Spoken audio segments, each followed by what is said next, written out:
кесиптештер, албетте бул учурдардан көйгөйлүү маселе. Себеп дегенде бүт бардыгы ушул маалымат аркылуу, маалымат менен ушу 21-кылымда бул маалыматтын кылымы дегенде бардык ушул маалымат менен сугарылып, маалымат аркылуу жашап, маалымат аркылуу дем алып калгандай эле болуп калды да. Бүт бардыгы эртеден кечке чейин ушул маалымат угат, маалымат окуйт.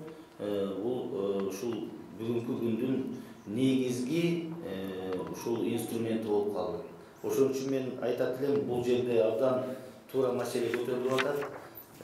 Негизи мен айтат элем, ушул журналистика менен, журналисттер менен блогерлерди бөлүп караш керек да. Мына бул мындай анализ кылып көрсөк, ушул мыйзамдын келип чыгышы, ушунун зарылдыгы, ошол бир топ ошол жоопкерчиликтин айынан, сөз эркиндигинен ашкере пайдаланып, ошондой жагдайлар күч алып баратканда бул мыйзам кабыл алыныптыр да. Эми ошол мыйзам кабыл алынды, бүттү. Бирок кемчилдиги аябай көп. Чолпон ийдин аты туура айтты, бул бүттү. Биз буну а дейбизби, бу дейбизби, бул мыйзам, бүгүнкү аракеттер. Bundan эми биз бул мыйзамдан кутулушубуз керек, же бул мыйзамды кантип ошол кемчиликтерди, терс жактарды жоюшубуз керек. Мына ошонун тегерегинде азыр жакшы сөздөр айтылып атат. Бул боюнча мына Тамара эже, Семетей мырзалар өз убагында ошол парламентке келип, биз менен жолугушуп, пикир алышканбыз. Мен ошондо айткам, сөзсүз мен ошол кесиптештеримдин үнүн угам, оюн угам. Мен ошол чөйрөдөн чыккан депутат катары сөзсүз түрдө сиздер менен биз бирге болобуз. Ушул мыйзамды кантип биз мындай бир азыркыдай бир терс көрүнүштөн мындай оң көрүнүшкө тууралайбыз. Ошонун негизинде биз иш алып барганга даярбыз дегенбиз да. Мына ошон үчүн биз келип отурабыз бул жерде. Эми албетте жанагы бүгүнкү учурда ушул биз өзүбүзгө суроо беришибиз керек, дайыма күнөөлүүнү жогорудон издей бербей, бизден да кетип аткан жокпу деген суроо болуш керек, сөзсүз түрдөчү. Биз эмне ката кетирип атабыз деп. Мына Семетей мырзадан туура айтты. Биз акыркы убакыттарда массалык маалымат каражаттары хайп кармайбыз деп ушу жок эле темаларды коюп коебуз. Мен ошону да айткам. Мына мен өзүм кесиптештериме анча-мынча таарынычымда болду, бирок мен аны сыртка чыгарган жокмун. Себеп дегенде ошол парламентте интервью алышат, өздөрүнө керектүү 3 сүйлөмдү коюп коет, бүттү. Ал башы аягы жок. Коомчулук таптакыр түшүнбөй калат. Контексттен суруп коюп коет да. Бул туура эмес. Адамдын оюн, пикирин толук болбосо дагы маанисин кеспей бериш керек. Бул бир. Экинчиси, айтпаган дебегенди темага алып чыгып коет, депутат Баланчаев мынтип айтты, тигинтип айтты деп. Өзүң таң каласың, окусаң, сен айткан сөз жок ал жерде. Теманы коюп койгон да. А көпчүлүк ичин окуйт экен, текстти, теманы эле карап коет экен. И ошондон вывод чыгарып коюшат да, мынтип айтыптыр деп. А совсем башка. Ошон үчүн жоопкерчилик болуш керек, сөзсүз түрдө.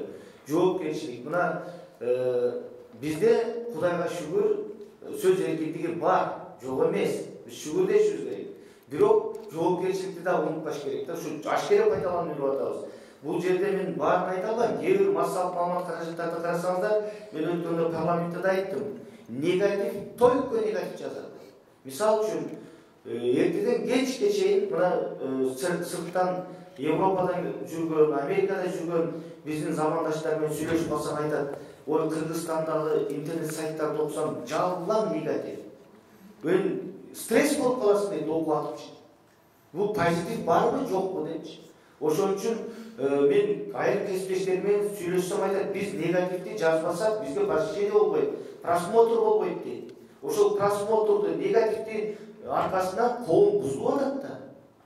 Ошон үчүн мен айтат элем, биз журналисттер, массалык маалымат каражаттары маалымат таркатуучу эле эмес, биз коомдо агартуучулук милдетти да аткарышыбыз керек. Аны да унутпашыбыз керек. Ошон үчүн агартуучулук милдет болгондон кийин позитивди да тең салмакташыбыз керек да. Жаман деп жалаң жаман жаза берсек, биздин келечек муң кайда барат? Ошону окугандар кандай болот? Эми арасында жакшыны да жазайын, жакшыны да көрсөтөйүн да. Ошон үчүн бул жерде профессионалдар отурат, биз сыйлаган адамдар отурат, биздин ушу кесиптештер мына Замира эжеге окшогон ушул сөз эркиндигин айынан өз убагында жапа чеккен адамдар отурат, профессионалдар. Ошол республика гезит убагында кандай гезиттер, ошол чындыкты республикадан издеш элек, республиканын жазган материалдарын окуп, ошол жерден көрөт элек ошол учурда. Бирок бүгүнкү күндө журналисттерде ошондой жоопкерчилик болбой жатканын да биз моюнга алышыбыз керек. Эми мен аягында айтайын, чынында бул мыйзамда кемчиликтер көп, арешемдиктер бар. Орток бир пикир табышыбыз керек. Бул жыйынга ошол маалыматтык саясатты жүргүзгөн органдын жетекчиси Маданият жана маалымат министри өзү келсе жакшы болмок. Буга маани бериш керек. Ошол эле учурда ушул министрлер кабинетинин тиешелүү орун басар, мурдача айтканда вице-премьер да келиш керек эле. Ушул жерде арай көз чарай сүйлөшүшүбүз керек.